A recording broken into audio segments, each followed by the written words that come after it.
ఉగ్రవాద దాడి పహల్గాంలో జరిగినటువంటి ఉగ్రవాద దాడి ఒక హేయమైనటువంటి నీచమైనటువంటి దాడి. అది పర్యాటకుల మీద, అమాయకులైనటువంటి పర్యాటకుల పైన, నిరాయుధులైనటువంటి వారిపైన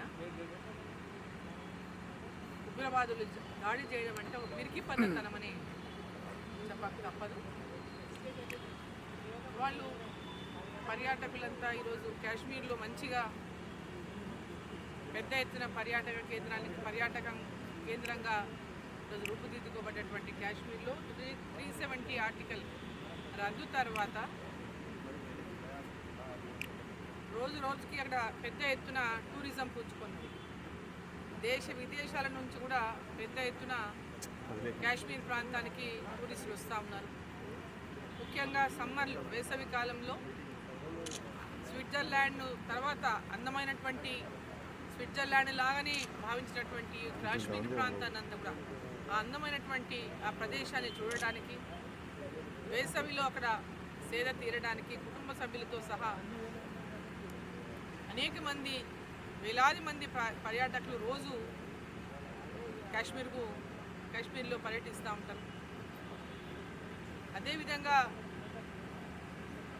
ఆ రోజు పెద్ద ఎత్తున పర్యాటకులంతా కూడా సంతోషంగా అందరూ ఫ్యామిలీస్తో ఉన్నటువంటి సమయంలో మరి జరిగినటువంటి ఉగ్రవాద దాడి ప్రపంచానికి అంతా, భారతదేశమే కాదు ప్రపంచాన్ని అంతా కూడా దిగ్భ్రాంతి కలిగించింది. తలుచుకుంటేనే ఆ ఘటనను ప్రతి ఒక్కరికి కూడా రక్తం ఉడికిపోయేటటువంటి విధంగా, ప్రతి ఒక్క భారతీయుడు ఈరోజు రక్తం ఉడికిపోయేటటువంటి విధంగా ఆ సంఘటన అందరం కూడా దాన్ని ఫీల్ అయినాం. ఈరోజు కాశ్మీర్ భాగం భారత్లో నరేంద్ర మోదీ గారి ప్రభుత్వం ఎన్నికల కంటే ముందు 370 ఆర్టికల్ని రద్దు చేస్తామనే ఎన్నికలకు పోయింది. ప్రజలకు ఇచ్చిన హామీని నిలబెట్టుకుంటూ 370 ఆర్టికల్ని రద్దు చేసిన తర్వాత అక్కడ నెలకొంటున్నటువంటి పరిస్థితులే కానీ, డెవలప్మెంటే కానీ, టూరిజం యొక్క అభివృద్ధే కానీ, పెద్ద ఎత్తున పర్యాటకుల యొక్క పర్యటనలే కానీ, ఇవన్నీ కూడా కాశ్మీర్ ప్రాంతంలో పెద్ద ఎత్తున అక్కడ ఉన్నటువంటి లోకల్స్కి అంతా కూడా, అంతకుముందు వాళ్ళకి ఎలాంటి ఉపాధి కూడా ఉండేది కాదు. కాశ్మీర్లో అక్కడ ఇక్కడ అనేక సందర్భాలు జరుగుతున్నటువంటి దాడులకు అక్కడ ఉపాధి కూడా వాళ్ళకు దొరికేది కాదు. ఒక్కొక్కరికి అక్కడ ఉన్నటువంటి కొంతమంది ఉగ్రవాదులు లోకల్గా ఉన్నటువంటి వాళ్ళకు 500 అదే ఇచ్చి రాళ్ళు వేపించడము, అట్లాంటి పనులు చేసేటటువంటి వాళ్ళు. ఈరోజు పెద్ద ఎత్తున పర్యాటకులు రావడం ప్రారంభించిన తర్వాత భారతీయ జనతా పార్టీ 370 ఆర్టికల్ని రద్దు చేసి అక్కడ ఎన్నికలు నిర్వహించి ఒక ప్రభుత్వం ఏర్పాటయ్యి ప్రజలందరికీ కూడా డెవలప్మెంట్ అనేటటువంటి ఒక ఆలోచన కలిగించి పెద్ద ఎత్తున అభివృద్ధి చేస్తున్నటువంటి తరుణంలో ఈరోజు కాశ్మీరే కాదు భారతదేశం అంతా కూడా ఈరోజు ఒక ప్రశాంతమైనటువంటి వాతావరణంలో కాశ్మీర్ అభివృద్ధి చెందుతూ ఉంటే, కాశ్మీర్కి దేశ విదేశాల నుంచి పర్యాటకులు వస్తూ ఉంటే చూసి జీర్ణించుకోలేనటువంటి పాకిస్తానీలు ఈరోజు ఈ ఉగ్రవాదుల దాడులను జరిపించి ఈ ప్రాంతంలో మళ్ళీ ఎవరు పర్యాటకులు రాకూడదు, ఈ ప్రాంతానికి వస్తే భయపడాలనేటువంటి ఒక భయాన్ని సృష్టించే విధంగా వాళ్ళు చేసినటువంటి దాడి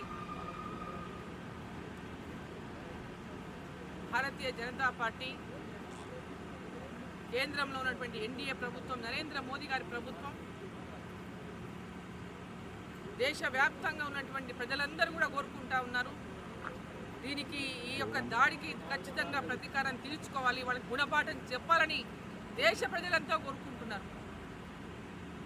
నరేంద్ర మోదీ గారు, అమిత్ షా గారు, రక్షణ శాఖ మంత్రి గారు అందరూ కూడా ఇవాళ పెద్ద ఎత్తున మరి ఈరోజు భారతదేశం జరిగినటువంటి ఘటనకు వెంబడే మరి ఖచ్చితంగా దీనికి మూల్యం పాకిస్తాన్ చెల్లించుకోవాల్సి వస్తుందని, ఆ మూల్యం చెల్లించుకోవాల్సిందేటటువంటి ఒక వాతావరణం ఈరోజు భారతదేశంలో ప్రతి ఒక్కరు కూడా కోరుకునే విధంగా నరేంద్ర మోదీ గారు కూడా నిన్న బీహార్లో మాట్లాడుతూ వారి యొక్క ఉపన్యాసంలో చాలా స్పష్టంగా చెప్పినారు.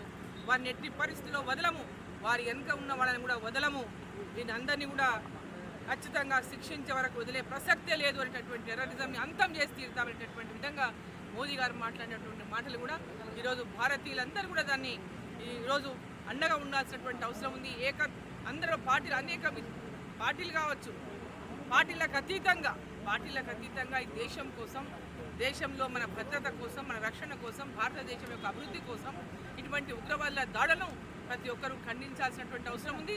ఈరోజు భారతదేశంలో యొక్క ఉన్నటువంటి ప్రభుత్వం నరేంద్ర మోదీ గారి నాయకత్వాన వారికి అండగా కూడా అందరూ ఉండాల్సినటువంటి అవసరం ఉందని చెప్పి సందర్భంగా తెలియజేస్తూ ఇటువంటి వారికి గట్టిగా ఇటువంటి ఉగ్రవాదులకు, టెర్రరిస్టులకు మూల్యం చెల్లించుకునే రోజు, పాకిస్తానీలు మూల్యం చెల్లించే రోజు ఎంతో దూరం లేదని చెప్పి తెలియజేస్తాం.